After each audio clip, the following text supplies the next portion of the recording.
Hey everyone, how you doing? This is Amon Green, Green Bay Packers all-time leading rusher, and you're watching Packers Total Access Live, your daily source for Packer content. Go Pack, go!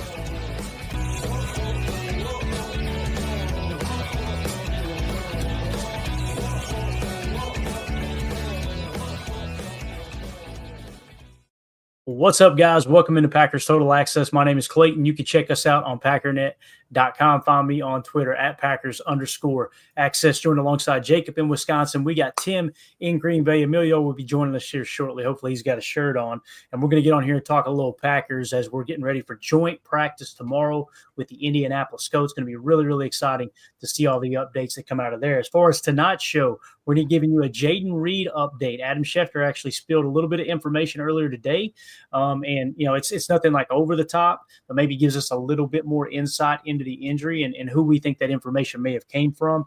We're going to do a quick little deep dive on the offensive depth chart, kind of talk about maybe what has or has not changed in the camp battles at specific positions. We'll do the same thing on defense. Then we're going to get into a little chalk talk and break down just, 5 or 6 of my favorite plays from the Jets preseason game there, week 1 at Lambeau against your Green Bay Packers. Before we do that, though, I need you guys to do that YouTube stuff for us. Hit like, hit subscribe. It's free, it's fast, it's easy. If you're new here, hey, welcome into PTA. We appreciate you making us a part of your evening. If you're looking for Packers daily content, feel free to hit subscribe, hit like, and make sure you click that bell icon so you get notified every time we go live. We're not experts here. We're not insiders. What we are is fans like you breaking down the Packers on a daily basis. So with that being said, everybody doing all right tonight? Gents, we good? Yes, sir. Yeesh. All right, let's dive into it, man. Let's waste no time. Let's see if we can get the show done before Emilio comes dragging in here late. You want Perfect. to? Yep. As soon as he logs on, we'll go, all right, guys, we'll see you later. So, all right, so here's the news of the day. I was listening earlier today. I think it was, I want to say it was ESPN Milwaukee, I think it was, that had Adam Schefter on. And they said Adam Schefter had kind of spilled the beans a little bit on Jayden Reed's injury. He referred to it, and I just put a tweet out here. As you can see, Jayden Reed there doing push-ups in the walking boot. Per Adam Schefter, Jayden Reed has a strained foot and is expected to play week 1, info that most likely came from Jayden's agent. I just wanted to specify that, right? Because the team isn't going to leak those details out. Right. So who gave Adam Schefter that information? Probably Jayden Reed's camp. Now, when the team leaks info out sometimes on an injury, you're kind of putting pressure on the player like, hey, you need to get back on the field. You know what I mean? That type of thing. I always think back to, I'm trying to think of who it was, Tim. They played running back for the Jacksonville Jaguars. I think it was Fred Taylor, I believe. I think it was Fred Taylor. And he was injured. And I remember their head coach at the time was Tom Coughlin, way back in the expansion days, right? Yep. And he came out and said, "Yeah, he's good to go. He'll be ready to go this week."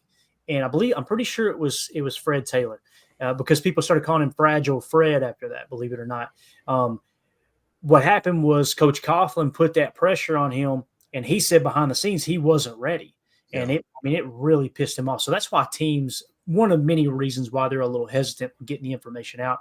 I think this was Jayden Reed's camp putting that info out like, hey, we're going to be ready to go week 1, if that makes sense. So, I thought it was why they said strain and not sprain or anything super serious, right? Bingo. You ever wake up in the morning and stretch out, and then you feel that arch under your foot just lock up? Yep. Every day. Strain, and hey, it's Bird. He's a pro wide receiver. They're going to take every precaution necessary and put him in a boot and take it easy. I think it's exactly what they're saying. Yeah, right. And I would expect him ready. I was hoping Holmes would be in here so we could get a doc's opinion here. He said it's often an arch sprain. There we go, the arch. Yep.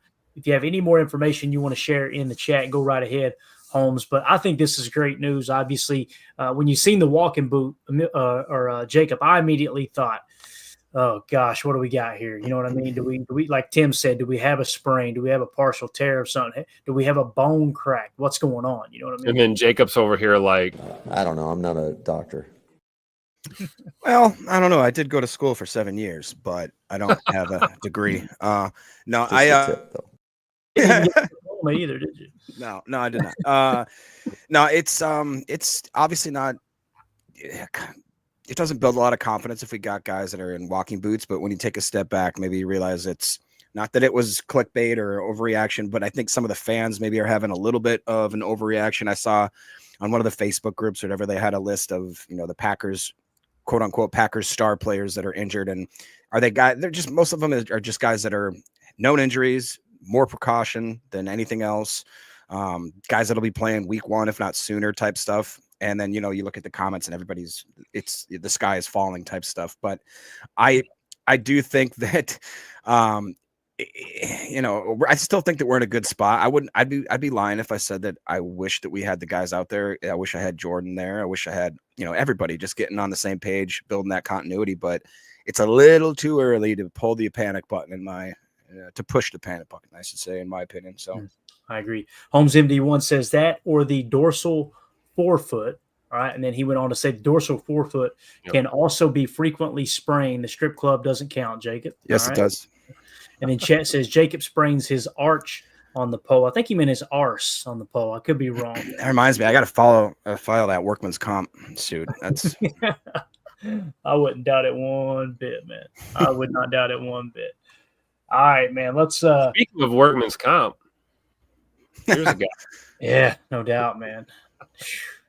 That's a clean AI image. That's really good. Yeah. Most of them don't look that good. I mean, it's not AI; it's real.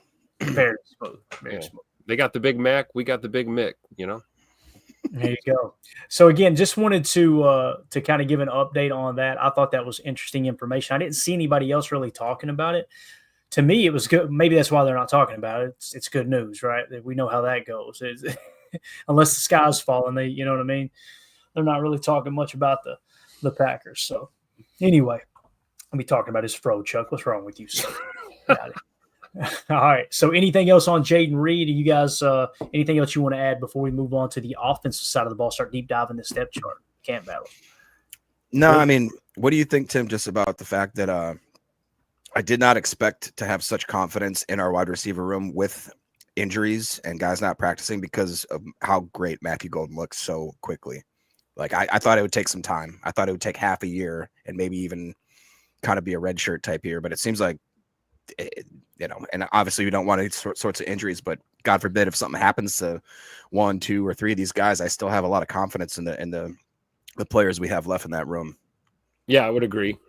I would agree with that. I think it's just, the fact that Matthew Golden is the polished dude that he is. I mean, that took us, by surprise in the sense that normally you don't expect a rookie to be that good coming into training camp. Right. The fact that he is an awesome silver lining considering the guys that we have that are kind of banged up.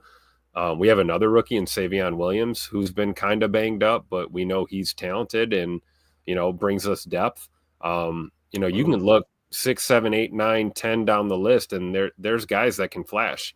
I've brought up Will Shepherd more than once on this podcast. I mean, there's depth in this wide receiver room. So I don't think it's just Matt Golden, but I think it's just, a testament to what Goody and the boys did to make sure we have talent here, because injuries are a part of the game. They're going to happen. You can't be in a position where, you lose 1 or 2 guys and your whole season's out the window. You got to have talent. So I would agree with that. I feel pretty good.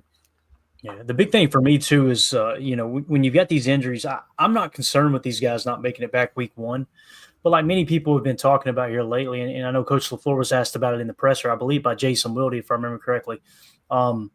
This kind of affects your improvement.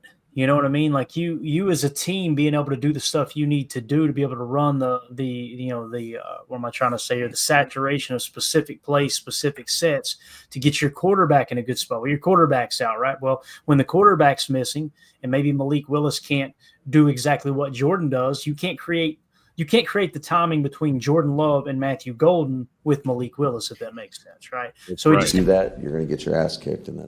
That's exactly right. And it's going to kind of throw a wrench into the whole process. And on top of that, when you're going into each preseason game and you're releasing another level of install, just like joint practices tomorrow, I guarantee you, Matt LaFleur, when we went into week 1 of training camp, he had these joint practices already laid out. Like, we're going to hit this, and this. Well, now you're without your quarterback. You're without several different starters. That changes the whole dynamic. It really does. Real quick before we move on, I have to highlight Mr. Donovan Schilling says, I checked out for like a month. He says, you'll be honest to me, Jen. Did I really get called for a giveaway? You did, Donovan. You did. You did, Donovan. Multiple for like a week. Yeah. Unfortunately, Rich Beck got your card, bro. So, sorry. Which Sit your butt outside. I think we're going to stop doing the multi-winners for that reason, because in the past I've had people reach out like a month later and I'm like, okay, let me find something to give them too, you know? So we'll probably just start announcing one winner. If they don't come forward in a certain amount of time, we'll throw it back into rotation. But Jen just says, yep. Yep. Donovan over there like this, like, what the hell? So, yeah. Donovan, we'll see if we can find you something here, man. Are you I can't believe we're doing this live on the air. If you're on Patreon, shoot me a message. If you're a YouTube member, shoot me an email, okay? Or a text, 865-658-5824. All right? That's Tim's home phone number there, by the way. So. Yeah, but I only answer between the hours of 9:59 a.m. and 10 a.m. So make sure you call right within that window. Exactly. Before we jump into the depth chart here, let me hit this question real quick from our Patreon group.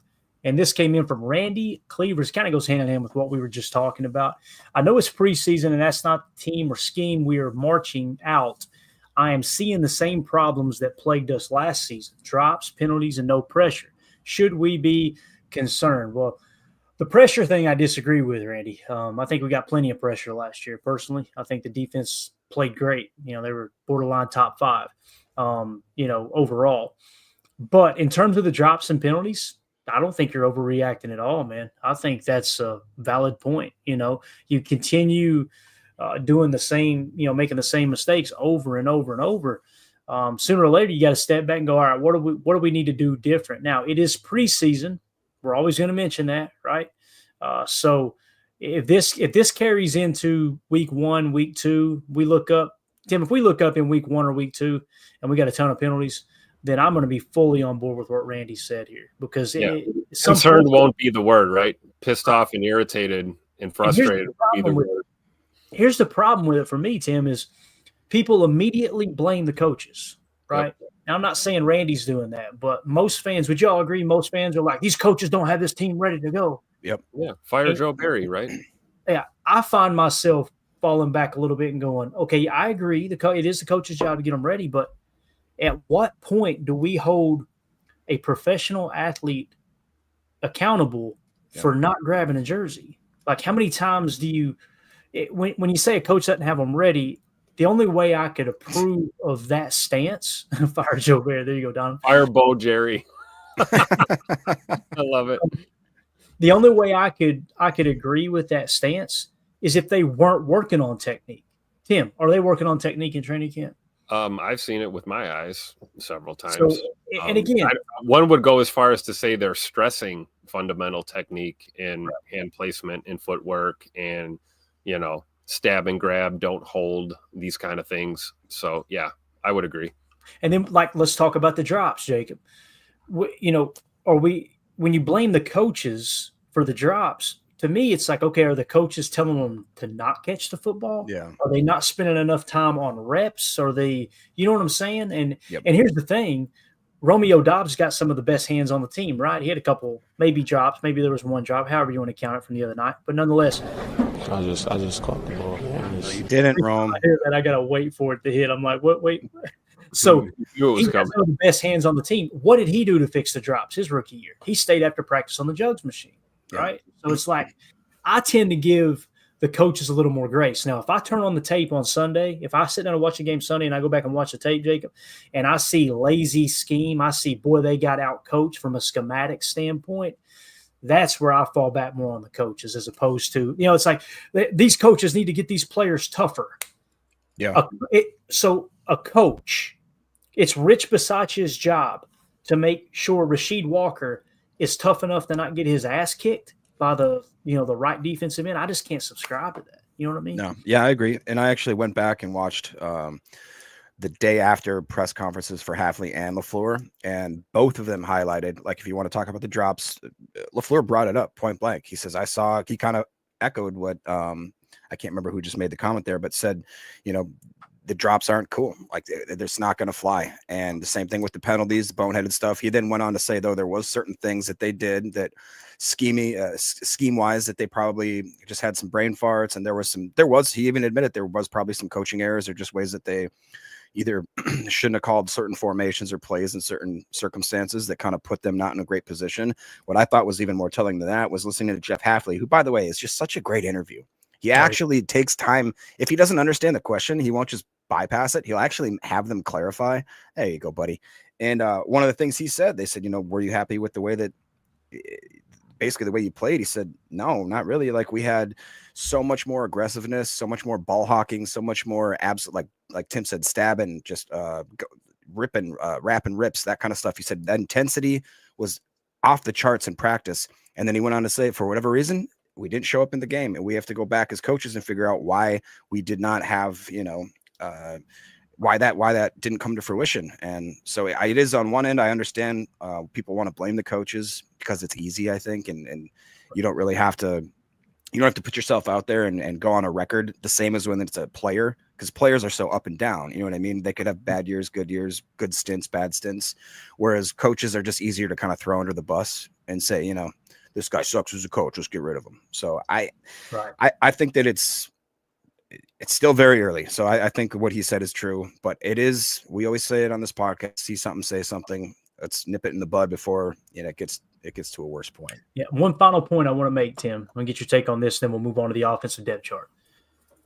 The person I feel like always gets off scot-free in this situation when you're talking penalties, drops, all these things, would those two things not be a byproduct of a young football team?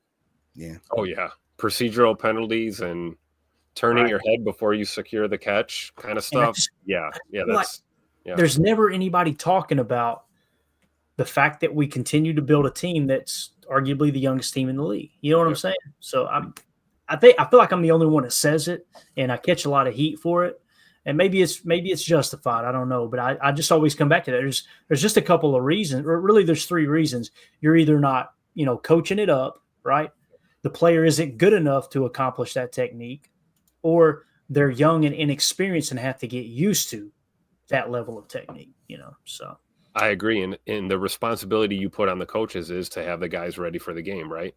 Mm-hmm. So if the guys are worked all week in practice, you're instilling these things, and then that player doesn't execute, and then that coach allows that player to continue to go out onto the field, maybe you have an argument about coaching, right?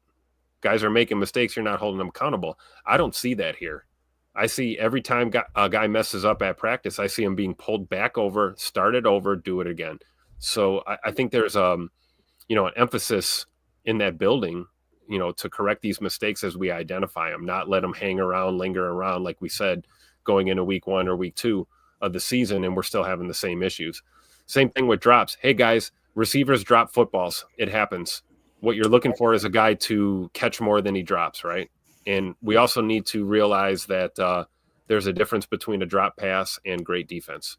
And if you got a DB draped over you, you got a quarterback throwing that ball into a tight window, your hands get on it, the defender's hand gets there at the same time. That's called a PBU. It's not a drop. Please stop criticizing these receivers for every little thing that happens out there on the field. That's all I would say. Yeah, I know that the one that drove me crazy was the Jaden Reed drop against the Vikings, where he went full extension to try to catch the inaccurate pass, and there's Jaden Reed dropping passes. And he basically caught it. He did catch it, but the momentum in the ground, like he's a human being. What are you going to do, right? Yeah. Holmes MD1 says they are indeed young, Clay, but they have played a fair amount of pro ball. That's a very fair point, Holmes. It is. Yeah. Donovan Schilling says, quit being logical, Clayton. Drew D, yup, you should only be this young if you're rebuilding, not when you're making a run. And that's the thing too, Drew. Like I'm trying to check myself a little bit here because we did add a few veterans, right? And I love that direction, but you lose Jair. So there's one of your top 5 veterans at least, right? That's now out the door. So, you lose him, you bring on a couple. It feels like we did get a little bit older this year.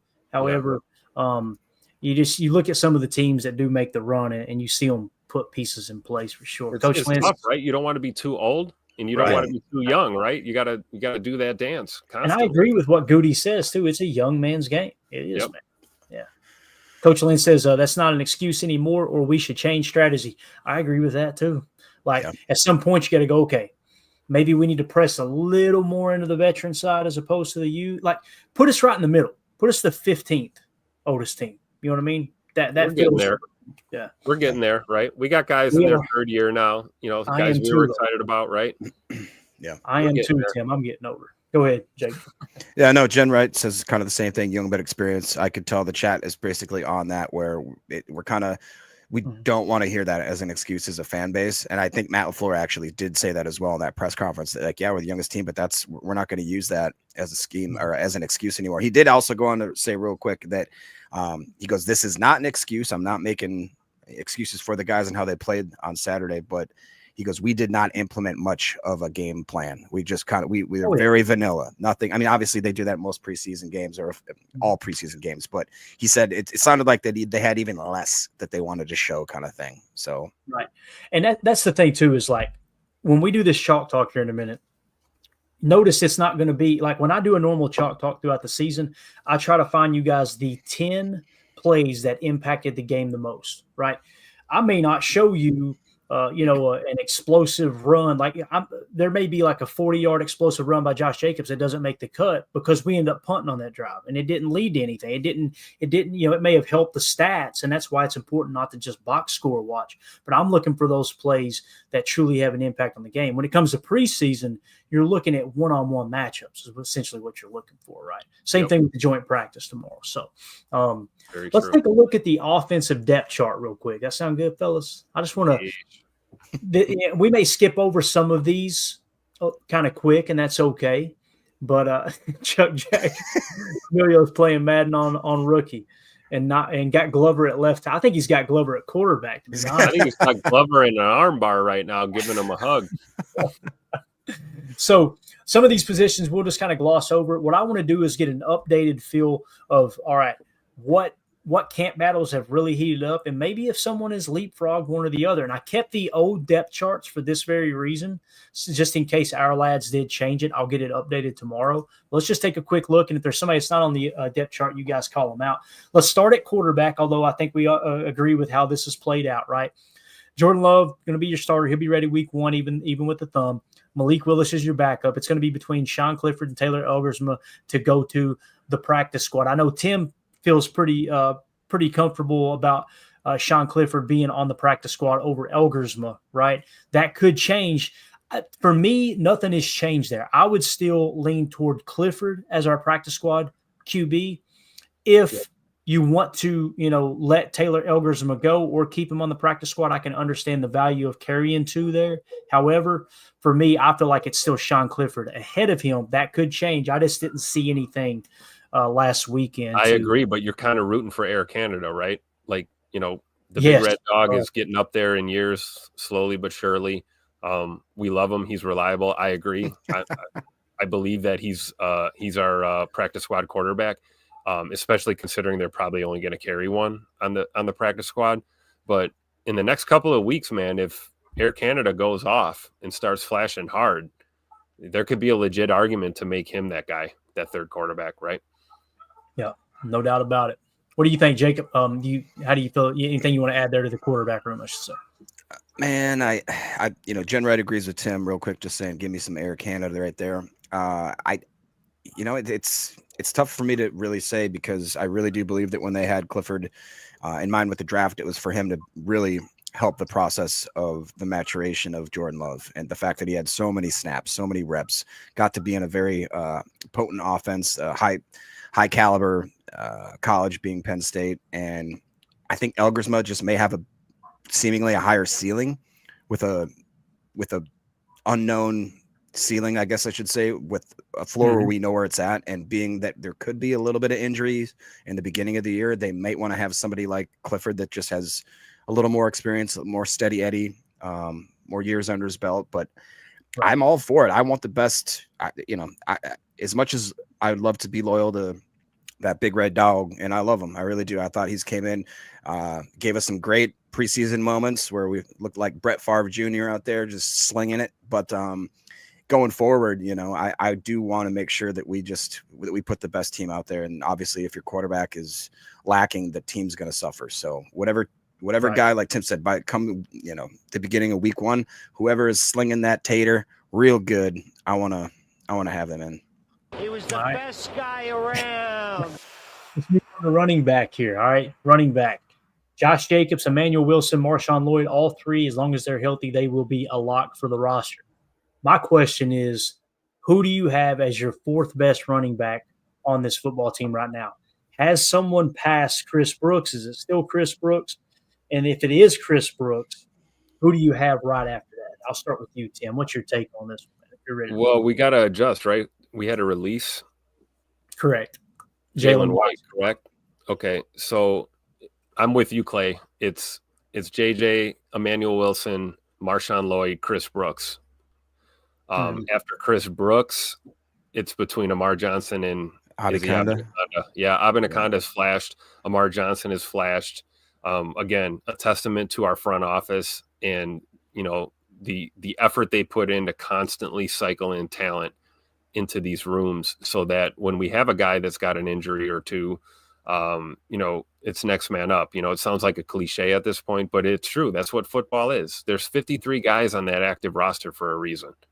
And like Jacob says, you got to get your best available, and availability can change week to week, day to day, hour by hour sometimes. So I would say Chris Brooks is still that dude, followed by probably Amar Johnson has a slight edge over Izzy Abanaconda, I think. Yeah, like what Clint says here too. He said, "I'll say after preseason." Amen to that, right? Yep, great point. Yeah, let's have this conversation in 2 weeks, right?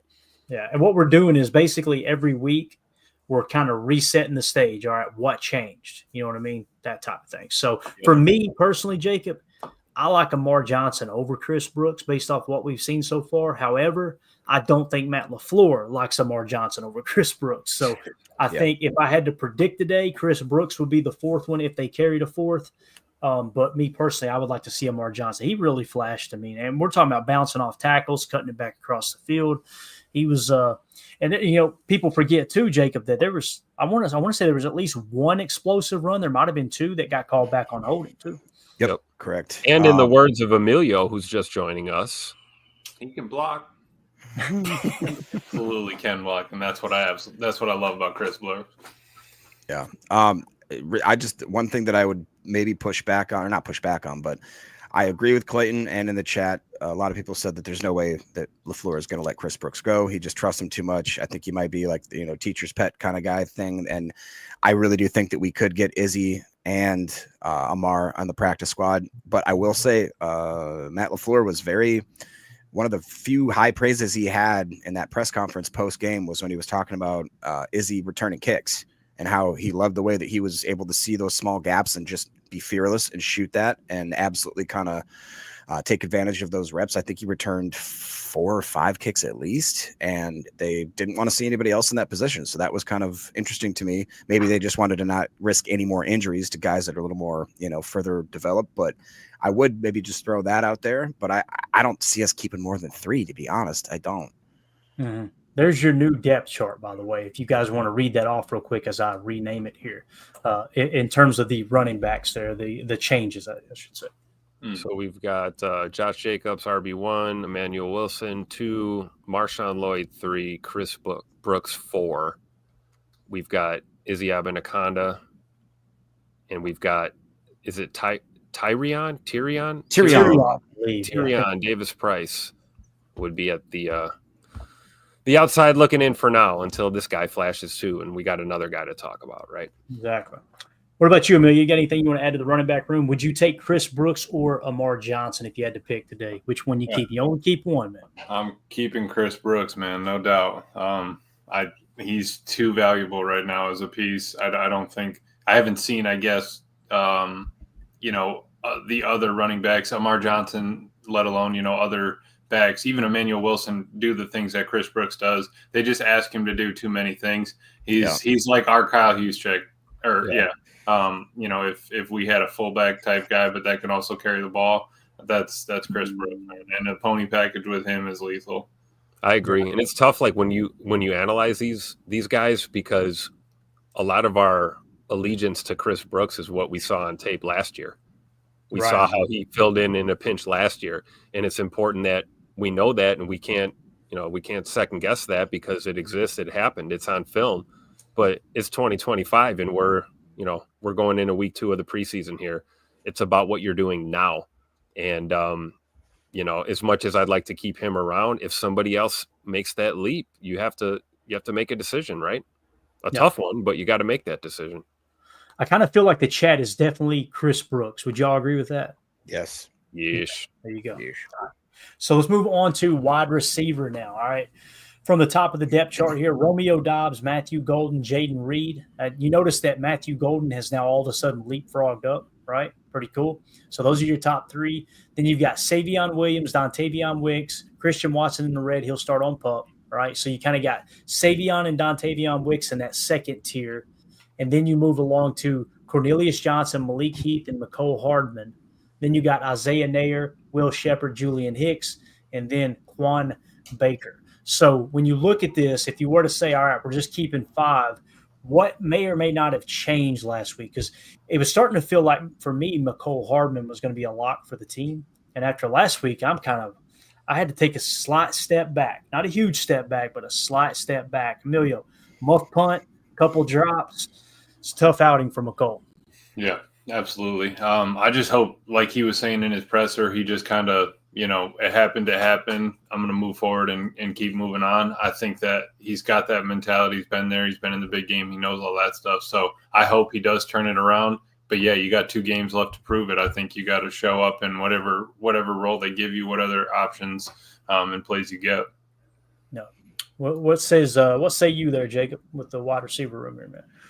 Yeah, Mecole definitely didn't do himself any favors, and Matt LaFleur even went to say that somebody asked him the question, like, how do you judge based on the small sample size of that one game that he's played in Green Bay versus what he's done over his career and how reliable he's been. We've talked about the Super Bowl visits, the last game touchdowns, last second touchdowns, and just him being an overall seemingly almost walking into a leadership role, trying to engage the community, just being an all-around good teammate.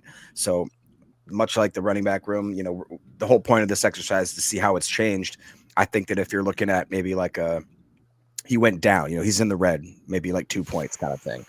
With other guys, I think that maybe they went up and increased their chances. And we always talk about how it's tough to make the club in the tub. Wicks on the sideline, I think that spot's pretty much guaranteed. But you do have that kind of battle there between Malik Heath and Mecole Hardman. I think Malik has been just steady Eddie, and hasn't. I think he maybe did have a drop as well, which I was surprised about because I remember him just always seeming to have kind of stronger, surer hands. But it's look at Robert Bertanis says Hardman over Wicks. Whoa, he's going spicy. In. He's spicy. So I don't really know, man. I think that this is one of those that we have to reevaluate in week 2 and then again in week 3, and it's going to be real tough. And I hate to say it, but I just have a sneaking suspicion that it's going to be dictated by injuries. Mm-hmm. Possibly. Tim? I think when you look at what, to your point, Jacob, you're right. If we're talking about that last spot, it's between Mecole and Malik, right? At least at this point. And both of these guys did not have the best performances in their preseason debut on Saturday. All the more reason to keep your eye on number 6 and number 18 on Saturday in Indy. I fully expect both of these guys to bounce back and play extremely well on Saturday.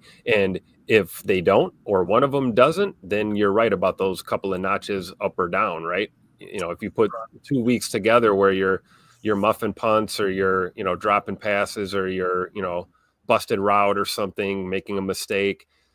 Mecole talked about it at his locker, man. It's not about making mistakes. It's about, moving on, correcting them and going forward. And Saturday, we're going to get to see what that looks like because, we'll be a week removed from the game that we're all, overreacting to from last Saturday. So I still think it's between, Mecole and Malik for that quote unquote last spot. But overall, you feel good about the depth we do have, right? Even guys like Cornelius Johnson, Will Shepherd, Julian Hicks has flashed at times. Nair had a great catch. I like Nair, man. He looks good. So you feel good. I'm not willing to go as far as I forgot who mentioned that in the chat about McCall over Wicks. We had a couple. I got Reef who's saying the same thing here. No. Assuming Tay Wicks is healthy. If we have a healthy Tay Wicks, the calf is proven not to be something major or nagging, and he's able to be available and play. I think Tay Wicks is on this team for sure. Yeah, for me, again, I can understand how someone would think McCole Hardman over Wicks based off of the performance last year. But at the same time, man, he's already shown his upside. And we know what McCole is. Here, the reality is Dontavion Wicks' rookie year, he showed us that's the player he can be, right? McCole Hardman has shown us his entire career the player he can be as well. Mm-hmm. I personally think what Wicks did his rookie year has far exceeded anything McColl's done throughout the course of his career, with the exception of the Super Bowl experience, right? And again, in the Super Bowls, you guys correct me if I'm wrong. I don't remember a Super Bowl where he went absolutely off. He caught the game-winning touchdown, and that's huge. Don't get me wrong. But I don't remember a game where he had like over 100 yards receiving and a couple tutters. I think the big story with that Super Bowl run with him was the fact that he had just worked his way back into the fold in Kansas City, and it was such a great story that here's the guy that clawed tooth and nail to get back. Yeah, here's a guy. He but again, I can clawed also his way back into that depth chart and caught a game winner in the Super Bowl. I think that's amazing. Yeah, and I think it is worth taking into consideration with the people that are saying Hardman over Wicks. Wicks only did it 1 year, right? That's true. In his most recent year, it was bad. I say bad. I mean, if you trust PFF, he graded out a 65, which is pretty decent. Well, we know how we feel about that number 65 in Green Bay, right? 65%. 65%. That's what we. All right. Let's hit this, and then we'll move on to tight end. We're kind of running behind here. 2-0 for this says Wicks has a high enough floor with the potential to reach stratospheric. That means to the moon we go. Let's get it. I would have said to reach a high ceiling. You don't give up on that. I agree 2-0 for this. I would lean toward what 2-0 for this is saying. Wicks over Hardman personally, but tight end, we'll keep this real brief because obviously I think it's pretty straightforward. Tucker Kraft, Luke Musgrave. The big conversation is it seems like, you guys correct me if I'm wrong, based off what we seen last year in the playoff game, him kind of leapfrogging Ben Sims on the depth chart, him being John Fitzpatrick, and now what we're seeing early in camp. It does feel like John Fitzpatrick is the third tight end on this team, and both for the reason he can play H, I think, a little more effectively than Ben Sims can, and also he's been catching the football a little bit better than Ben Sims as well. Man, he surprised me with his ability in the passing game. I really did expect John Fitzpatrick to just be one of those guys that'll hit you in the mouth, as opposed to becoming a more well-rounded tight end. What do you guys think about that? And do you think maybe Messiah Swinson or Johnny Lumpkin has a chance to pass even Ben Sims up, much less John Fitzpatrick? Look, real quick, I loved both of these. I'm going to get made fun of. The tight end depth chart, I should say. I love the guys on the back end of it because you guys know I was a big Ben Sims guy. John Fitzpatrick has been a pleasant surprise, and I believe what Clayton says is kind of telling. That didn't they sit Sims in that game? They didn't even have him dress. It's the way I remember it. Yeah, I remember they activated John Fitzpatrick and they sat Ben Sims. I was waiting for a DUI to be reported or something. I didn't know what. And what's even better is you're going to get your ass kicked in that. Both of these guys are giants that have ridiculously high RASs, and like Clayton said, they're not just blocking tight ends, kind of inline types. These are pretty well-rounded tight ends. So I do think that we're going to keep one of the two. If you would have asked me 4 months ago, I would have said Ben Sims all the way. Now that the dust has kind of settled a little bit, I do think that Fitzpatrick is just, for whatever reason, even if it's just that LaFleur likes him a little better, Goody, has a better relationship with him. I don't know what it is, but I feel like the thumb is on the scale just a little bit for Fitzpatrick. I would agree with that statement based on what we've seen so far, right? And he looked a little better in special teams too, not missing blocks and getting people's skull blown up. So that's good to see. I think it's more telling what's going on with Messiah Swinson and Johnny Lumpkin. So if either one of those guys flashes enough to maybe take that last spot or that fourth spot from Ben Sims, then maybe we'll have that conversation. But I feel like it looks good how it is. Tuck Norris, Luke Musgrave, Fitzpatrick, and Ben Sims. That's your 4. Is there anybody in the chat that could give us the RAS for Lumpkin and Swinson? Because I have to think it's drastically different than those other 2 that we just talked about. I would say it probably is too. I'd be willing to bet Ben Sims has a higher RAS than both of them. Yeah, Ben Sims was through the roof the way I thought he was a high 9 or at least a high 8. Yeah. Yep. I think so. All right, let's until we get that in the chat there, let's move on to offensive. Well, Emilio, you got anything to add to tight end? Anything at all, man? John Fitzpatrick, 6'7", 220 or 260. I'm sorry. Thick. And he played at Georgia. I think it all just kind of leads to, hey, this is a dog he likes. He does not afraid of the battle. I think that he's really worked himself onto the 53. Honestly, I think he's put in that work. Yeah, there you go. All right, offensive line. There you go. Lumpkin 6'4", RAS, 4.8 40 for Lumpkin. So, all right, appreciate it. Offensive line.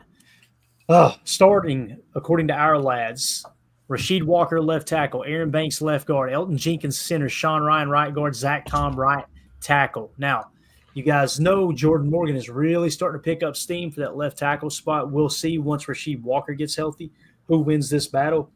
If I had to pick a couple of talking points on the offensive line, and then we'll kick it over to you this time, Emilio, first. Looking at the offensive line, the 2 big changes for me this past week is Jordan Morgan kind of skyrocketing to the top after that performance against the Jets, played really, really well at left tackle. And Jacob Monk is like, is he a center or not? And I don't feel comfortable at all saying Jacob Monk can be an effective guard based off what we've seen to this point. But it kind of feels like Sean Ryan's now the backup center, and Jacob Monk just kind of doesn't have a place yet. Does that make sense? Yeah, I think we were kind of hitting on that last night. I much rather have Sean, Ryan there at backup center, and honestly, third center would be Zach Tom for me. I don't even want Monk hopping in at that point. He just hasn't really shown what I think we might need as the center, and he's really just not getting the opportunities. Like the team itself isn't really putting him in those positions when they needed a guy. At the end of last year, it wasn't Monk. It was my boy. When they needed somebody else, they go to different options when Monk's name should be called. So I think that's kind of the hang up there. Yeah, definitely. Fellas, offensive line, any other storylines here that maybe catch your attention? I know Anthony Belton, I felt like he played pretty decent in the amount of snaps we've seen there on Saturday as well. Escalade, future looks bright for Escalade. We talk about, rookies being polished. We're talking about Matthew Golden looking great. I think Anthony Belton looks pretty good for a first-year guy. Obviously raw, but definitely shows that he could be a valuable piece on that O-line. I think with Jacob Monk, I agree with Emilio's point. It's like, yeah, I'd rather see Sean Ryan snapping the ball before Jacob Monk. And I don't know how in love I am with Jacob Monk at either of the guard positions for that matter. So we could see a little bit of leapfrogging here on the O-line. We got Lacita Smith in the mix. We got Trey Hill. There's talent in the room to move around. And this is the time of year that they're going to move these guys around. And like Jacob always says, right? Best 5, right? We want the best 5 out there, regardless of where they're playing, as long as it's the best 5 on that O-line. So I would keep an eye on some of those other guys, in the mix right now. Yeah, actually, to that same vein here, I tried, aka the Love Boat Captain. He said, could Tom move to right guard or left tackle if Belton keeps shining at right tackle? And not that he wants that, I'm sure, but if it is the fact that could he? Absolutely, he can play anywhere on that line. Do you see any sort of situation? I mean, obviously with injuries, that'd probably be to me the most likely case. Only with injury. I don't know. What do you guys think about that? Because he's just been such a steady Eddie at right tackle. It's hard to want to mess with that. But like you said, I personally am over the moon with how Belton and Morgan played this last game. And for those of us that were kind of scratching our heads with that first and second round pick, I should say, it's very encouraging to see the way that they've kind of performed when the spotlight was on them, Yeah, based off what Matt LaFleur said, I think there's there's more of a chance that Belton would play at right guard than Tom moving from right tackle to right guard. And again, it comes down to getting your best 5 out there. And as we always say too, when it comes to camp and preseason and getting ready for that initial 53-man roster, most of these decisions, unfortunately, are going to be made from an injury. We know how that goes. So, and it was either Move the Sticks or GM Shuffle. They were talking about every team wants 5 tackles out there, right? We're kind of getting past the point of needing specifically guards. They were saying you want athletic, O linemen with good feet that can handle that. That if you have a big tackle, fine. They were talking about if the previous worry was having a big tackle and being able to get him pushed off, losing his base, not having a good center of gravity, and being able to get that upfront push. But they're saying now that the ball's coming out so quickly, times are sort of changing. That's why you saw Mekhi Becton do pretty decent with the Eagles last year. He's 6'7", 6'8", something like that. So I think if we can, get Belton used to right tackle, if you can do right tackle, you're probably better off. You probably can handle right guard if we needed you to in a pinch, because you're wide open on the right side versus you have a buddy to your right and left. I think it's a possibility. And the way he road grades, man, that would be a wild right side of the line. Yeah. All right. That's going to do it for hour 1 in your offensive depth chart kind of outlook here from the last week as we get ready for the joint practice there against the Colts. We'll see you on the other side for hour 2, where we're going to hit on the defensive side of the depth chart. We appreciate y'all. For those of you listening on the pod, welcome into hour 2. Let's get it, gents. Depth chart defense. I don't know if we're gonna have time to do chalk talk. People are gonna be mad at me. Maybe we can fly through this and then we'll have time to do it. Let's hope. All right. So here is the newest, latest, more improved depth chart from our lads. Let's start in the middle with the big boys, defensive tackle. Okay. They got Kenny Clark at the nose, Devontae White as the defensive tackle. You guys know there's going to be 2 on the field there, right? Whether you're in a 4-3 base or you're nickel 4-2-5. So Kenny Clark, Devontae White. They've actually got Nazir Stackhouse as your backup nose tackle. Carl Brooks as the backup defensive tackle.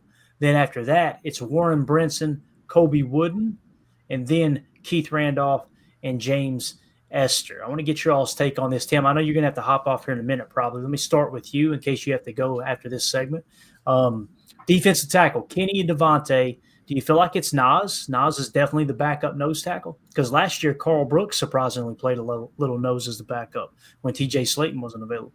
Well, when it comes to Nas and Carl Brooks, you use this statement every time. Thick.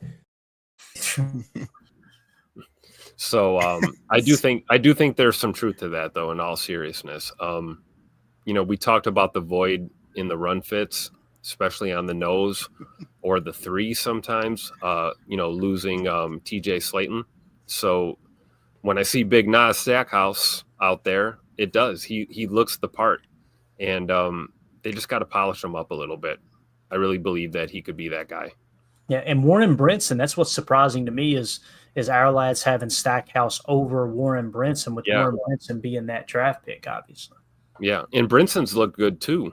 Maybe the people that make millions of dollars a year to analyze players know a little more than we do, I guess. and if you take that stance, Tim, who have they put on the field more, right? Surprised it was Stackhouse. Big Nas Stackhouse, yep. Definitely. Mm-hmm. And that's not a knock on Brinson, right? It's just, we always talk about this. Players develop at different rates, different paces, different ways. They fit into schemes differently at different times. So, I'm not panicking at all. I think Warren Brinson's going to have a fine career in the National Football League, but right now I think Stack's got the lead right now. Got it. Yeah, that's a good point, Tim. Like you said, how certain players fit in certain positions in times of need. I think right now, losing a guy like TJ Slayton, we just need somebody that is a little more of just an absolute, boulder in the middle of that defense, a dog, if you will. But I did see somebody in the comments said, I see him keeping 6 DTs. And when you look at it, it is hard to argue with that logic because, the guy that I called out, and I think a lot of the chat called out, and guys like Coach Lynn, I know in the chat said, watch out for Colby Wooden. He's looked good. Colby Wooden had a great game. And what's really cool too is I don't know if you guys covered this on one of the shows I missed, but I didn't realize that they did a graduation ceremony. Matt LaFleur put that on for him. Post one of the practices, he actually had his mom come there. They mimicked that he was getting his diploma from college and everything. And I don't know if that maybe was a little spark to Wooden to kind of get him a little more amped up, but I really love the fact that he took a step. I feel like Carl Brooks, that would be one of the bigger surprises ever if for whatever reason he didn't make the team. But like Tim said, I do believe Brinson's going to have a good career. And I think Stackhouse maybe just is flashing a little earlier than Brinson. And, that's, again, great problem to have, great depth in another group. Jacob, I'm pretty sure it was Wes or Mike Spofford that was talking about it. I'm pretty sure it happened Saturday morning. He was gonna go travel to Auburn and walk, but he wanted to be there for the guys and play and everything. And just the fact that they flew his mom in and all that was just awesome. And really, when we signed him when he was 270, he's put on 30 pounds basically. Is he really? Here. Yeah, he's sitting at like. Hey, he's sitting at 300 now. So, I mean, and he was my bubble guy for a while. I honestly think he's making a strong case to be locked in for the 53 at this point, the way he's been, kind of stringing days together and just getting better and honestly years together at this point. Yeah. That's a great point. All right, let's move it along here. Defensive end, Rashawn Gary, Lucas Van Ness, and you got Brenton Cox Jr., Kingsley Enagbare, Barron Sorrell, Colin Oliver. Obviously, Colin Oliver still banged up and hurt. Behind him, we got Aaron Mosby and Deslin Alexander. The big thing for me, Barron Sorrell looked the part, albeit just one partial preseason game. And Enagbare went out there and absolutely flashed, So it kind of feels like they've got this in the proper order here.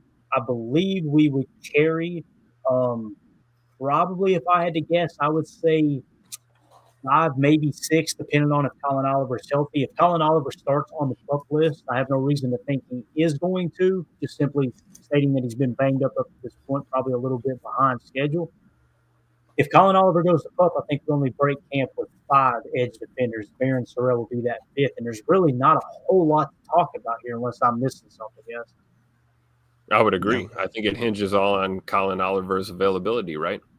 Yep. Mm-hmm. Yeah, I agree. And they Hafley said that that Colin Oliver has been strictly in the defensive end room, that they're not trying to cross train him while he's working through this injury.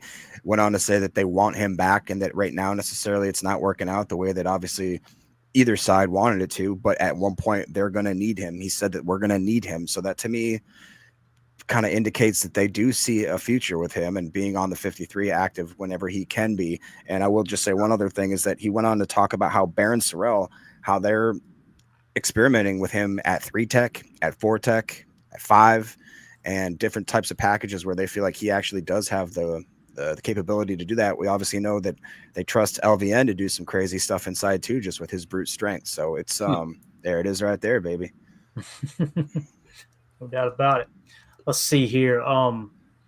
So Edge, Emilio, we good? Anything else? Yeah, we're good. Yeah, I'm totally cool with those 6. And honestly, having Aaron Mosby as the backup practice squad guy doesn't. Or Alexander. Doesn't Yeah, make that's them with mad, Alexander. Right? Yes, because sleep on at those guys, least they've right? seen a little bit of reps, so I like that. Yeah. I agree. All right, let's move it along to linebacker real quick. Our lads has let's see here. Quay Walker at the wheel, Edgerrin Cooper at the mic. You guys know in the 4-2-5, that's very, very interchangeable. I feel real confident based off how Matt LaFleur and Jeff Hafley have talked. Quay Walker will be wearing the green dot, so he will be your quote-unquote mock, although we know it just depends on what the call is, whether those guys line up in the mock or the wheel. So Quay, Edgerrin Cooper at the top. Then they've got listed Isaiah Simmons, Isaiah McDuffie, and then Tyron Hopper, Christian Welch. I would have agreed with this going into last week, but now I kind of feel like Tyron Hopper is on the verge of passing Isaiah Simmons up. Do you guys agree, disagree with that? This guy agrees. The this Tim guy in Green Bay agrees 100%. And that's not to dog Isaiah Simmons, but I think, the growth of Tyron Hopper should not be understated right now. Yep. We saw him last year. We wanted to see him make these steps. Now he's putting it together in real game, speed, and we've seen it on film. He's got the youth thing going for him, right? Longer shelf life. And again, not a knock on Isaiah Simmons, but if you told me right now, who would I pick? I'd probably go with Tyron Hopper right now. Yep. I agree with that. Emilio, did you by chance see, it was Hafley talking about how even while Quay has not been practicing, he's had the red dot or the green dot on, forgive me. And that during the practices, he's listening to everything. During the game, he was right next to him with the green dot on, listening to everything. He went on to say that based on, because sometimes some of the calls, they get a little lengthy. And he goes, he can basically now with the 3 first words that I state in any sort of play call I'm calling in, he looks at me and he knows the rest of what I'm going to say. And he said, that's something that didn't happen in years prior. And that means that even though Quay, again, one of those guys that we wish were on the field, getting to gel with these guys and have all the time in the world, he's not just sitting on the sidelines and watching. He's still engaging his mind and his mental capabilities, which, sometimes may even be a blessing in disguise, because when you're on that field, your adrenaline, your emotions, your lack of, wind are going to affect how you're thinking. But if he has a second to really sit there and only be mental, only watch everything, listen to everything, maybe he processes that and absorbs that information a little better, which in the long run will lead him to be a better linebacker for this team. What are your thoughts on that? Absolutely. And I was listening to that too. Yeah, he's got the headset in. He knows the play. He's finishing the calls. That just makes it easier on Hafley, because if he already knows the play coming in, okay, Hafley can give him that next little note before the 16 seconds is up. Hey, while you're at it, look at that slot coming across. Maybe they like to run motion, bubble out of here, whatever, something like that. Just super simple. But he already knew the play call coming in and getting that out there. And again, you didn't have that signal caller. I'm excited to see Quay and, Coop take off. But I think Hopper can fill in those spots. I think that, McDuffie can fill in those spots. And Simmons kind of needs to show it. He's got 2 games, to make a name for himself. Yep. Yeah, as Coach Lynn says here, is Simmons in trouble for the 53? If we see another week like last week, Coach, I think so. He looked bad in the run fit. He looked bad in coverage. It was a tough look for Isaiah Simmons. And if you listen to the coaches like Hafley saying, we're asking him to do a lot, right? He's trying to kind of settle him down like, hey, it's early. We're good, right? We're good. But when a coach has to say that, you want a coach saying what they were saying about Edgerrin Cooper last year. When they come at him in the media and go, he's got a lot to work on, he needs to learn how to fit this, fit that, that's how you know that dude's actually turning the corner, because they're going to, what we say, praise in public, right, and criticize in private. Right. When you're talking from an honest approach. In that case, when you're criticizing in public, that player's probably in a pretty good standing with the coach, in my opinion. It's those guys that they're not talking about that typically, don't make the cut. So, yeah, with Simmons, it's tough. Like Weed says here, I hope I said that right. I apologize if I did. Simmons will make it for special teams, even if he sucks on defense. I feel that way about Christian Welch. I hope Christian Welch Tim, I feel about Bo Melton too, right? Like there's several players you could say that same thing about, which is a good thing. And not to say that Christian Welch sucks on defense, because he doesn't suck on defense. It's just probably not his strong suit when compared to the value a guy like that adds in special teams, I think. Yeah, Reef here said, I feel bad for McDuffie always getting overlooked. Reef, I know we're overlooking him, but the coaches aren't. To me, he is that third linebacker. Oh, yeah. Go ahead, Jacob. What were you going to say? No, I was just going to highlight that and say that if anything, if anyone other than Quay has got the green dot, I'm pretty sure it's Ben McDuffie that's filled into that role almost seamlessly in the past, where I just feel like the unknown, same thing like we said about some of the other guys, that Simmons may have a higher ceiling that we haven't potentially tapped, but I think that Isaiah McDuffie's floor is something that the Packers defense is just more comfortable with, knowing what they're going to get from him. Yeah, definitely. All right, let's move it along here as we're going to get into, let's see, up stack backer. Let's go ahead and talk corner real quick, all right? So cornerback, Keyshawn Nixon, Nate Hobbs, Javon Bullard. Those are your starters in your nickel 4-2-5, obviously Bullard being in the slot, okay? Now, after that, who do we have here? Oops, sorry, my bad. That's all right, man. Sorry. After that, who do we got? So again, we got Keyshawn, we got Nate Hobbs, we got Javon Bullard. So next on the depth chart, according to our lads, is Bo Melton, Carrington Valentine, Kalen King. Carrington's the only one I feel for sure on there, right? So there's 4. Now the question becomes, who's going to be your 5th, and do you carry a 6th? Is it going to? Would your 5th be Kalen King, or would it be Bo Melton up to this point? And if you carry 6, is there a chance that Micah Robinson could creep up? Still one of those spots. I say we keep Bo and Kalen King. Yeah, sure. So you want to carry And we 6 stash corners. and we stash Micah Robinson, right? Yeah, you could probably get away with that. I imagine you would probably. I don't know though. We got away with stashing Kalen King last year. It's not like there's a whole lot of tape out there. I You think watched that game on Saturday, Clay? He looked pretty good. Yeah, he did. You're right. Do you think one game in the preseason that would warrant somebody going, "Hey, look, that's worth a stab at"? I mean, I guess it depends on the room, right, Tim? How bad? That's what I was thinking, room right? is. You're right. Like it's not Good point. it's not a sure, slam dunk, but you got to think he's got to be rotating on some radars. I mean, there's some pretty banged up secondaries across the league. I mean, Definitely more than Micah, right? right, exactly. Yeah, that's my point. Yep. It's a great point. Yeah. What do you guys think, Jacob? It would be something where the Lions would come in and snag King and take him over to their Oh my squad. gosh! Don't say it to me. that. You don't say that. You don't say that. I'm just saying it's They something are they banged would up. do. They Especially are banged up in the secondary. Terry and Arnold went down right recently, so Was it Terry Arnold or was it Rakestraw? Yeah, or Rakestraw. Rakestraw. Forgive My me. boy, But yeah. they also didn't. They also lost a safety, right? As well. Yeah, they've lost somebody about every position. It sounds like, man. Be honest Yep. with you. I guess the only way that I'd push back on that is because I kind of agree with Coach Len. It's like if we want to keep 6 D linemen, meaning those D tackles, that's kind of going to push against that. That's again if we want to keep 3 tight ends or even 4 tight ends. If we're going to keep 3 running backs or 4 running backs, like That's a great point by the coach, right? Right. You think about these rooms and these groups, we got to realize it's 53 spots, period. mm-hmm. Yeah, definitely. Anything else on the cornerback room, fellas? We good? Glover, he could play, right? Yeah, he could probably play. I think he could play slot. I don't think he's quick enough to play I'm bound. telling you. And Kalen King didn't really play slot in college anyway. I mean, I think he had like less than 50 snaps or something like that in college at slot. So we are asking him to go outside the box here a little bit. That's kind of a recent thing, right? We saw him in the slot kind of recently. I don't remember it last year, Tim. I think you're right, man. No, I'm thinking like as recently as like the last couple of weeks, they've been working him into the slot. Maybe because Nate Hobbs is, dealing with what he's dealing with right now. Could be, yeah. All right, let's move on to safety here. Xavier McKinney, Evan Williams, those are your starters. Katano Ladapo, Zane Anderson. We know those Zane Anderson's battling a little bit of an injury.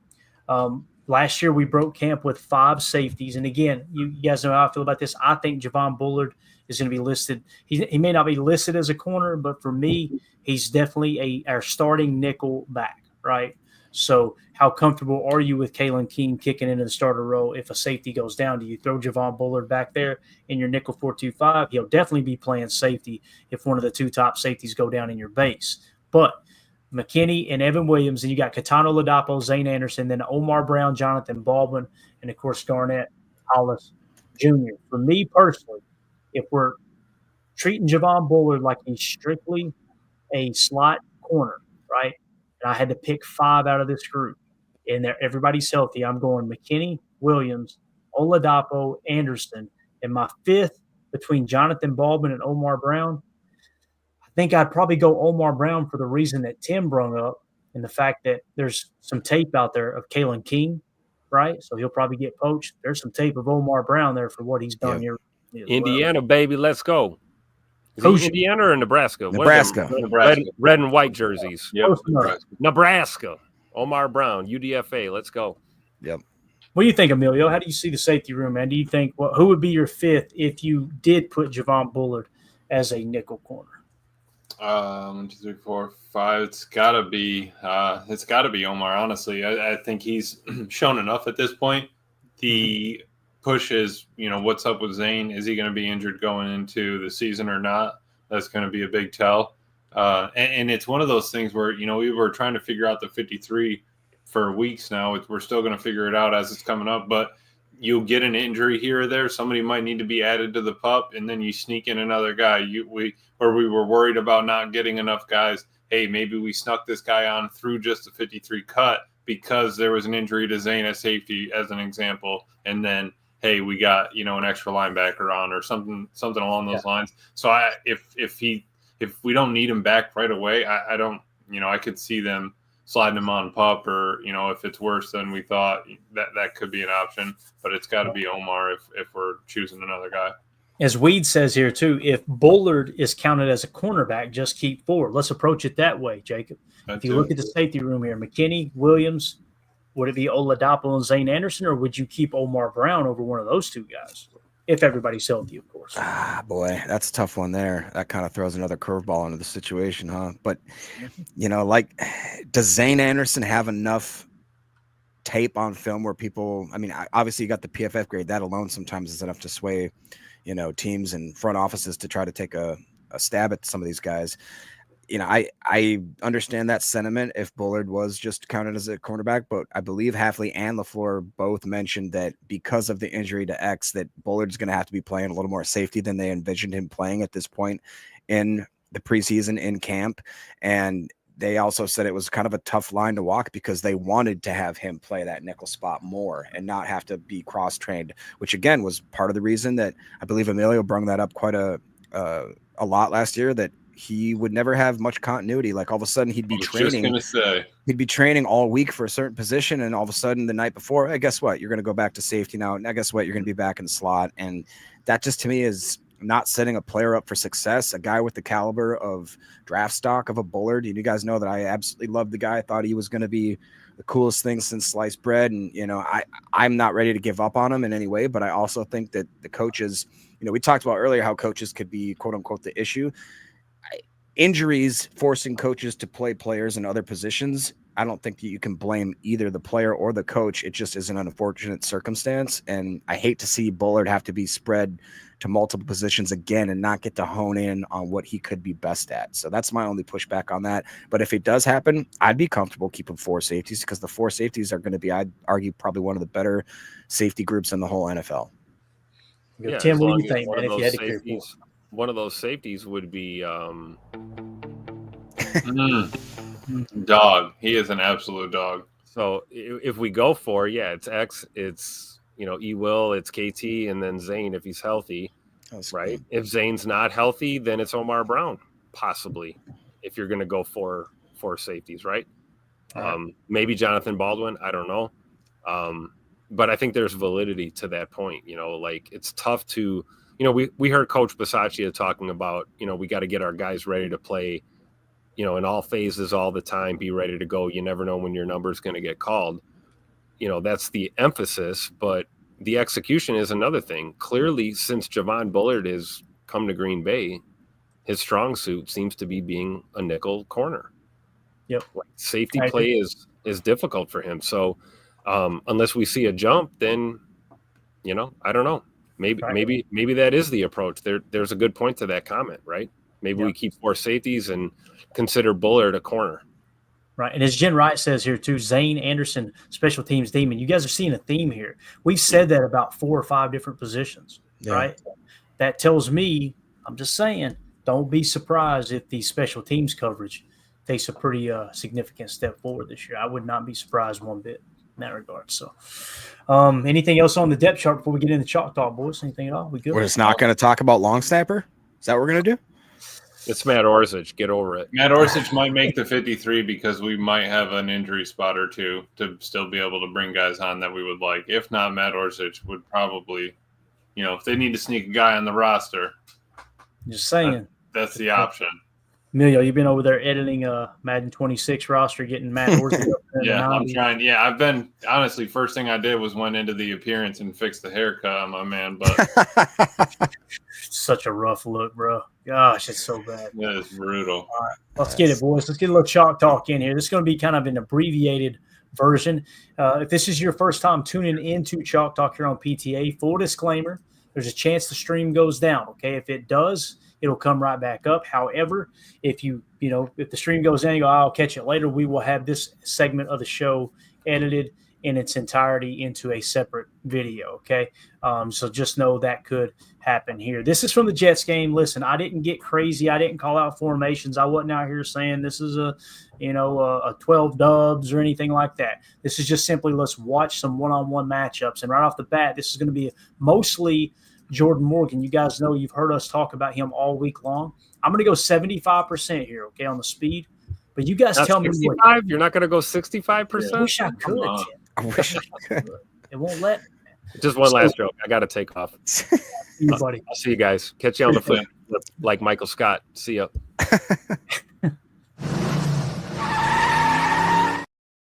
There you go. What's Jordan? I thought he hit in stream. I was like, oh, no. I did too.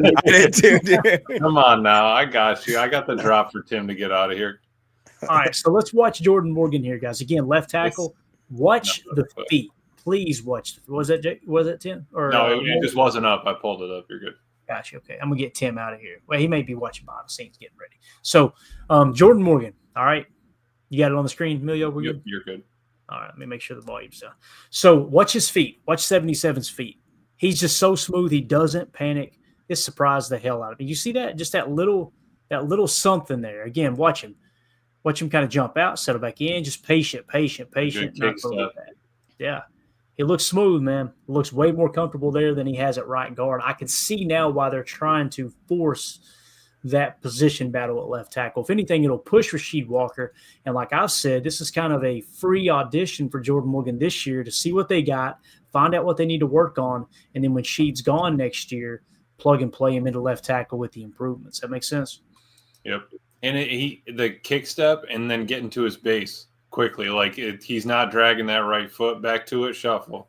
Chop your feet, you're ready to go. And yeah, good base, takes the bull rush right on, no problem. Yeah, what I like about it too is notice his right hand. This is a signature of his in college too. Notice that right hand, how he just kind of, you can tell it's kind of a little tick, almost like he's going to handle it one-handed, and then he jabs with both hands. I really like it. I don't know why. I haven't seen many tackles do that. But here we go again, next rep, left tackle. See it again, see the hand floating? Yeah. Mm-hmm. It's a good base, man. Good hand fighting. I swear it's almost like he's doing it like a balance thing because he's kicking so hard left that he's got to offset that momentum. But like Emilio said, he doesn't seem panicked. It looks very under control, and he has that base. He's able to set that kind of anchor steps where he's like, he's getting pushed a little bit, but that's impressive, man. Yeah, he collects that, that first shot that he takes, and he doesn't, he digs in, but he's not losing himself. He's not going overboard. He knew the power was coming. Okay, handle that and keep moving. And real quick, just peek at Elton over here at center. Oh, I get to eye you up. There you go. That's what we're talking about. Get a little rib shot. Who's 66? 65, I think they were talking about. Is that 65? Banks. Is that Banks? Yeah, Banks. I didn't like that first rep from him. That looked a little rough. Mm-hmm. Yeah, you'll have those, Jacob. That was like you on the telephone pole last night. Yeah, that first rep was a little rough. Just like Jacob at the office too. Look at the spirit fingers from Jordan Morgan here. Watch his fingers. Get a little flicker there, a little flick. Let's go. Let's get it. All right, next rep. Zach Tom saved Jordan Love's life right there. Should have been a hole, but we won't talk about that. Moving on to the next. Watch Jordan Morgan, left tackle. Love that. Just calm, right? Patient. Mm-hmm.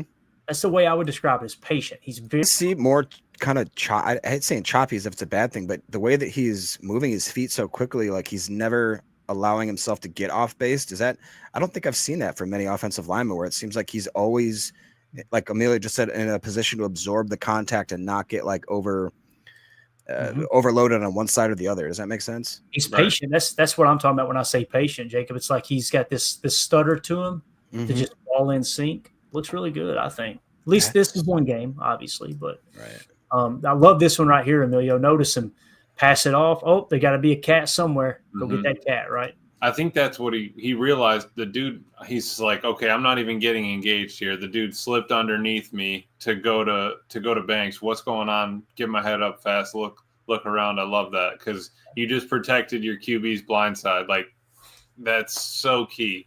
I mean, imagine if the cat just keyed off on him and just got a back shot on.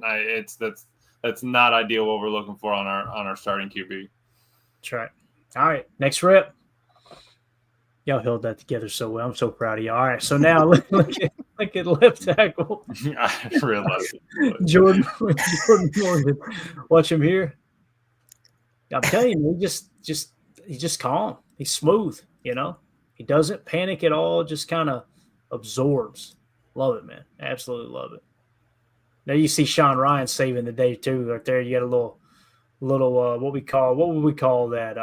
What was it? We always call that a bandit, maybe. Not a bandit. A dog blitz. Sorry, a delayed blitz. Yeah. Mike, you see him fire in there, and look at Sean just made him pay.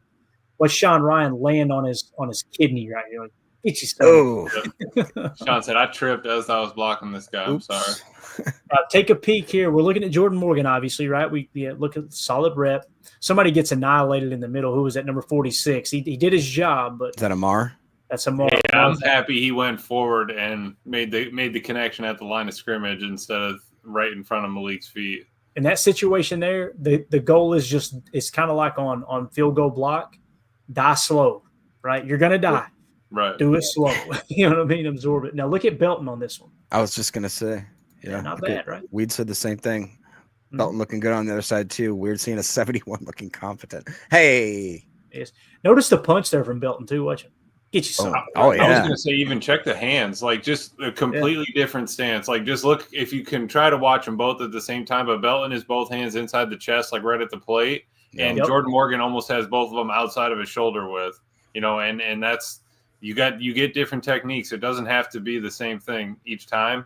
As long as it works for you. Belton looks like he's a little tighter under the shoulders. You know, his knees are. He's not as wide of a base, but he's under it. He's not overextended. I love it.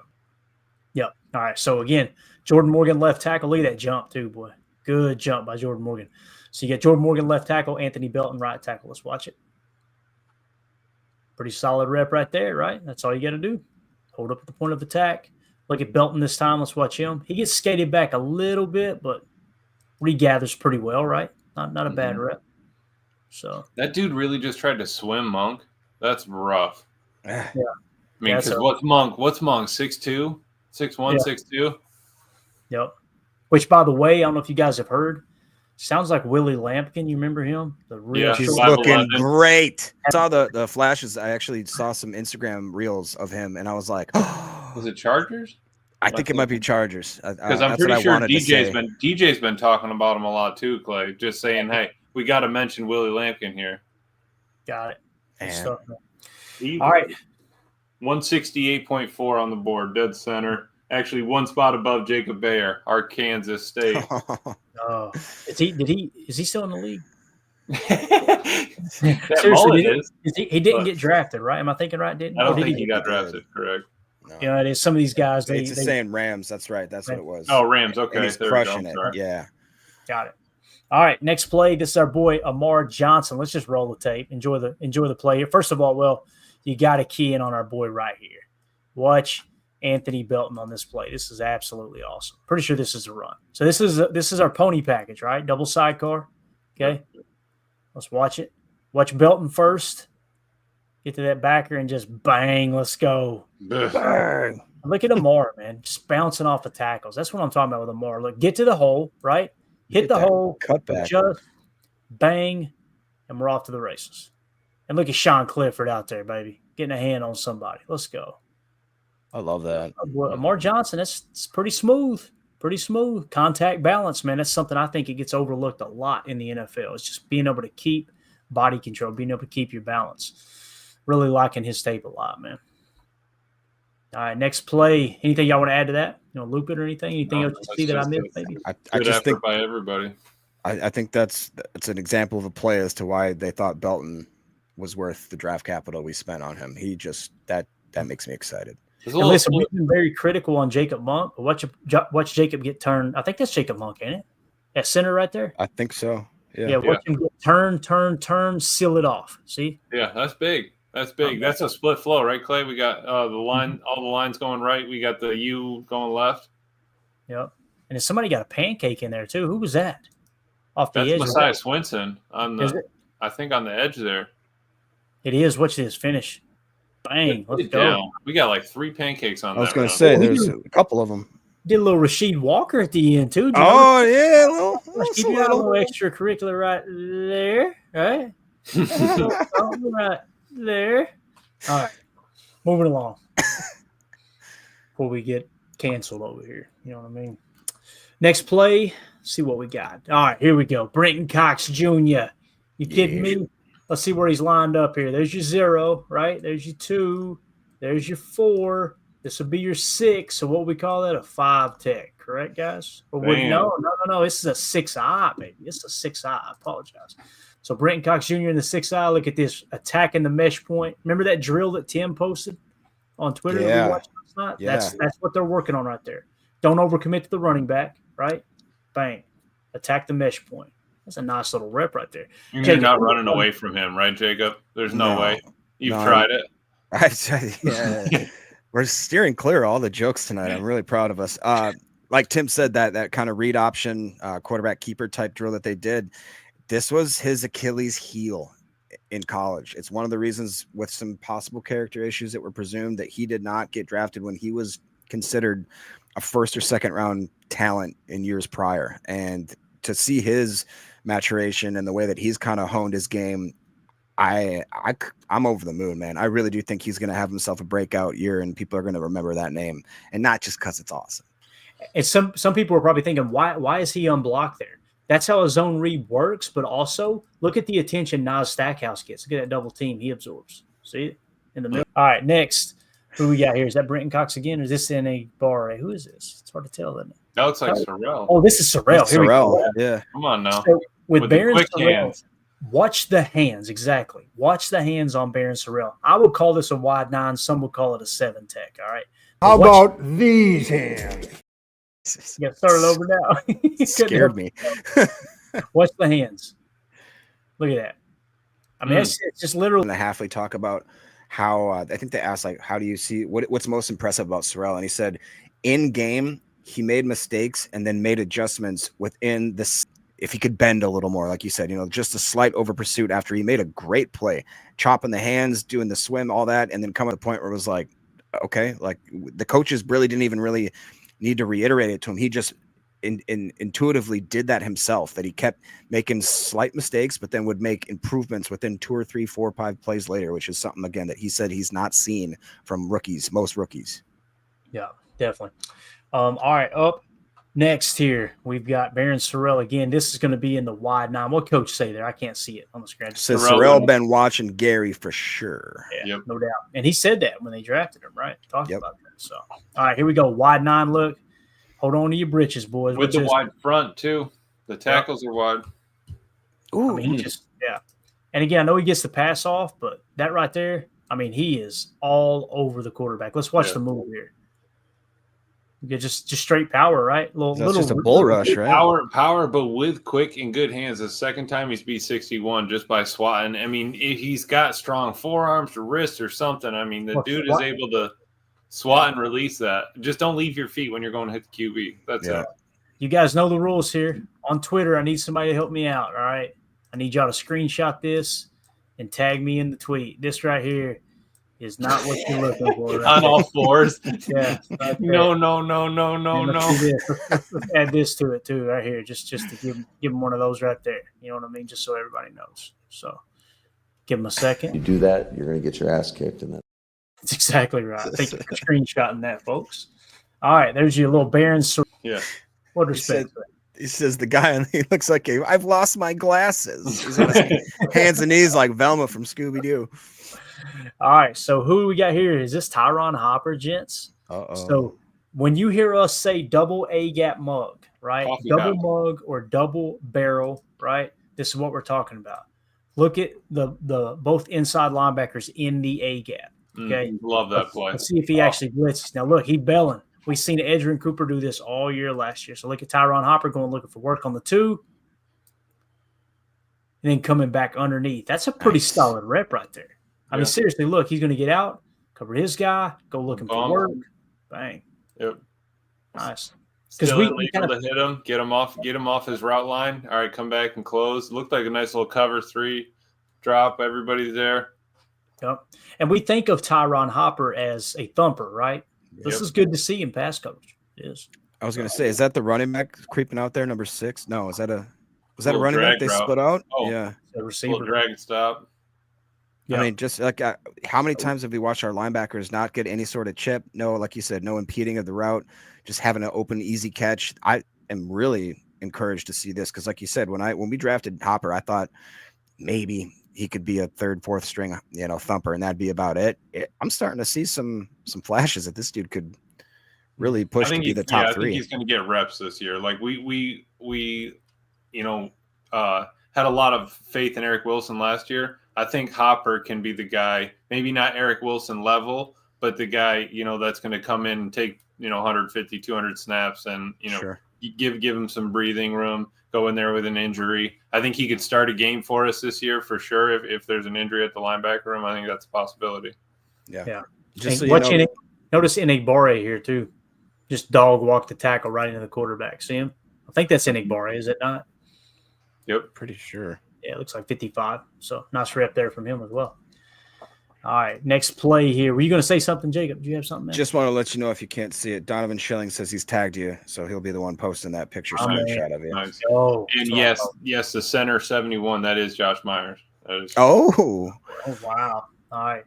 So here we go. This is Hopper again, right? What's he playing here? Let's see if we can identify it, right? How do you identify the Mike or the Will? In this case, who's number 40? That's Omar Brown, right? So I think we're in a nickel here. I don't see – actually, hold up a minute. So we came out in like a 34 jam, didn't we? Yeah. That's Isaiah Simmons. So they got Isaiah Simmons up on the line, right? This is Brenton Cox Jr. So you got 3 down defensive linemen, right? This is kind of a 3 –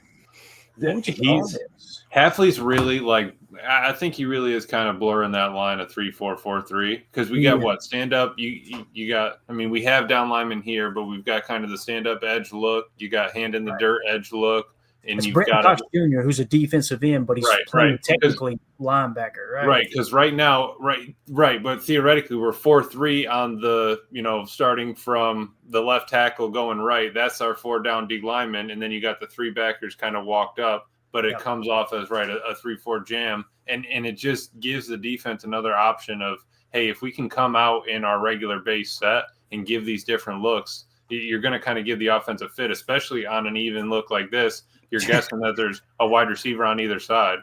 Yep, and notice this too. This tight end is the one that's on the line of scrimmage, so that would be your U. So this is your Y. So we would say strong left here, okay? So with a strong left, and knowing now that these are actually your defensive linemen, because in the blue here, that's your stack backer, Isaiah Simmons. This is what you would call, again, playing under the strong side of the formation, opposite of it, if you will. So what you've got here is a 4-3 under because you're playing under the strong side, which is left. All right. So you got a 4-3 under with the Sam on the line of scrimmage. Another way of looking at this, if you wanted to say Isaiah Simmons is a defensive lineman because he's on the line of scrimmage, you know what this is? This is the old school 1, 2, 3, 4, 5, 2. Look. See what I'm saying, Emilio? Yep, absolutely. Cool. Although it's technically a 4-3 under, but like you said, he's blurring the lines. It's almost like a 3-4 look. Right, because you still only have 4 secondary out there at that point. I mean, it's you can't. You're not adding them. You're not in dime. You're not in nickel. I mean, you have your base look out there. But if you have the speed or the physicality on the edge to be able to run that 5-2 look, that's Hafley's cooking over there. And you had Omar Brown showing spur, and he bails out. So I like what Joel for this says. He goes, Hafley runs a 3.5 by 3.5. There you go. Right, kind of shading it. Yeah. All right, so back to Tyron Hopper. You see the red arrow. Let's watch a man work here. So they're going run right. This looks like a little duo action. Look at him fill the gap, stay patient. Want to see him get his head up, though. That was a little scary. You agree, Emilio? Watch his head snap back. How many times have we seen guys go limp right there? Yeah. Got to stay on your feet, man. Got to stay on your feet. But still. Drive through it. Yeah, exactly. Yeah. Maybe he slipped, too. Who knows? All right, here he is again. So just wanted to point out, that was the whole point of pointing that out just a second. Let me go back. Pre-snap. I want to see if he's playing mock. So he's definitely playing mock here, isn't he? Definitely. Yeah. Yep. So he's the mock. Isaiah Simmons is the Sam. And technically our boy Christian Welch would be and like there. right? And like Coach was saying, the closer to the ball, the better for Simmons. Maybe that's the route for him to go, but we need to see it. And Hafley, perfect. Let's call 5-2 or whatever, walk him up. And I like how he can close and still keep that edge. All right, here we go. Let's look at this front. Go back just a touch. All right, so they're using a little cheat motion. You're strong right here, okay?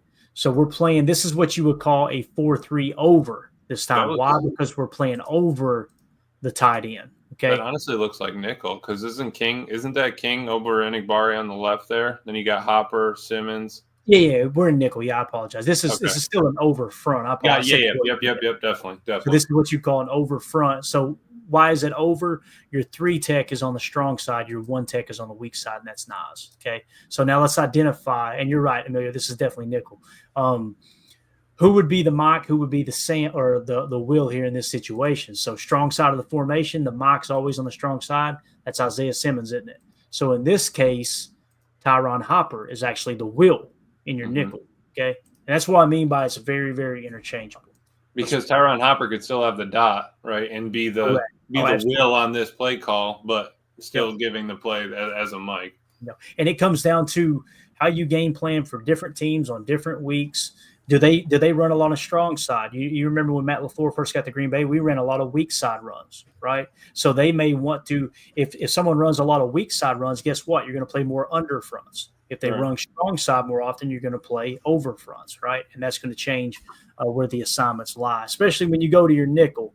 It plays a little bit more of a role because you may cheat up on the strong side of the formation and then take your 2 stack backers and shade them to the weak side, therefore making what normally would be your Will, your Mike. It gets a little confusing, but it's pretty straightforward too. So here we go. Let's see if they run. All right, so you got an inside run, and you see Hopper right here in the middle. So it's kind of point of attack. Let's see how he handles a blocker up front. Oh, yeah. Low man wins, right? Yep. Watch him kind of just a little hand usage, stick to the gap, sticks his face in the fan is what they say, right? Nice little rep there. All right. Good deal. Let's see if we got one more. Yeah, we got one more. All right, here he is again, Tyron Hopper. Let's find out where he's lined up. Where's your strong side of the formation? You got 2 tight ends over here, don't you? So you're strong from the offense's perspective. You're strong right. So now let's identify. Is this a nickel? It's a nickel, right? Or is it Emilio? That looks like 28 right there. That looks like – yeah, this is definitely be our base. Yep. So what you've got here in this situation is you are actually – this is one of those odd fronts because you notice you got a 3 tech on the weak side and you're playing kind of a 2-eye here, right? On the strong side of the field. And you kind of have to because you got a 12 personnel with both tight ends on one side of the field. So you got to kind of get a little bit of weight to that side of the line. Yeah. So if we're identifying who's what here, your Mike would be Tyron Hopper on this situation. Christian Welch, once again, is your Will, and your Sam is Isaiah Simmons. So it sounds like Isaiah Simmons, they are really trying to force him to be a Sam backer in the base 4-3. So maybe that's what they're looking at.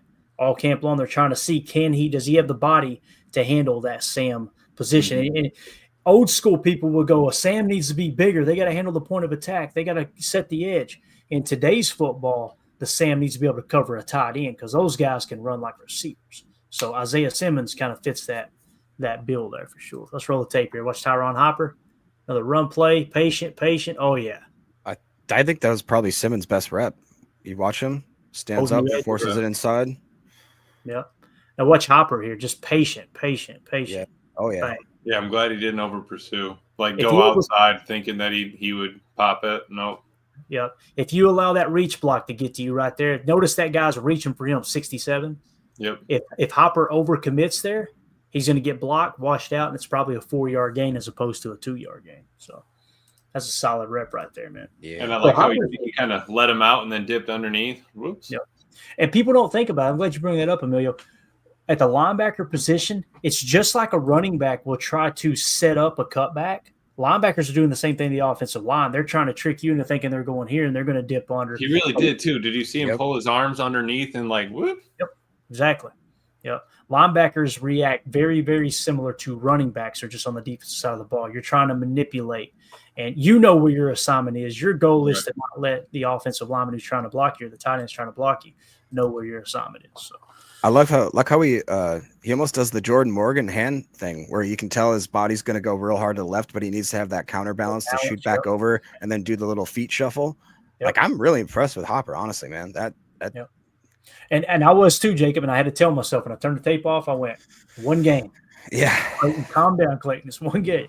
But we'll see, man. We'll get to see him again this week, and we'll be looking for joint practice tomorrow and see if any updates come out that he might have a good practice tomorrow as well. So there's still things to watch. I know Jordan Love ain't going to be participating. That's a bummer. I know we got receivers out. There's people that are banged up. It wasn't going to anyway, though, Clay. Not on that turf. No shot. Yeah. He wasn't going to play. I think the plan was for him to practice. Oh, I got you. I got you. Practice going against the ones. Yeah. Yeah. So for me, I'm looking for these individual battles. I want to know how Anthony Belton holds up. I want to know how Jordan Morgan holds up. Hopefully he gets some reps at left tackle. We'll see if Rasheed Walker goes against their ones. But keep in mind, too, every year when we do joint practices, a fight breaks out. Yep. Right? And it seems like it's always Elton Jenkins. One way you can get kicked out of a joint practice if you get into a fight. I know last year, I think it was last year. I want to say it was Cincy last year. I could be wrong. It's like, I think Elton just wanted the day off. So he just went out there and hit somebody in the mouth. They said, all right, go to the locker room. Got it, coach. Out of here. But it's going to get chippy tomorrow. Let's just hope nobody gets hurt, man. That's what I'm worried about. So, anything else, boys? We went way over, and I'm in trouble again. Yeah. No, that's it, man. Good show. Right. Now we got to do a little chalk talk. Yeah, no, this is fun, man. I'm looking forward to Chalk Talks as we go on into the season. So everybody in the chat, thank y'all so much for hanging out with us. Please, please, please take a second, hit that like button, hit subscribe. If you're new here, we're going live daily. It's football season, so make sure you click that bell icon so you get notified every time we go live. Also, if you want to support the show, join our Patreon community, patreon.com/Packer Fan Total Access. $3 gets you access to everything, get you entered into the giveaways. We're going to be giving away an autographed Dontavion Wicks rookie card this weekend. So probably most likely for the post-game show immediately following Packers Colts on Saturday afternoon. So, Emilio, Jacob, appreciate you, boys. We'll see y'all tomorrow. Absolutely. Yes, sir. All right. As always, let's go out and be the change we want to see in the world. Go Pack, go. There we go. Nice. Bye, guys.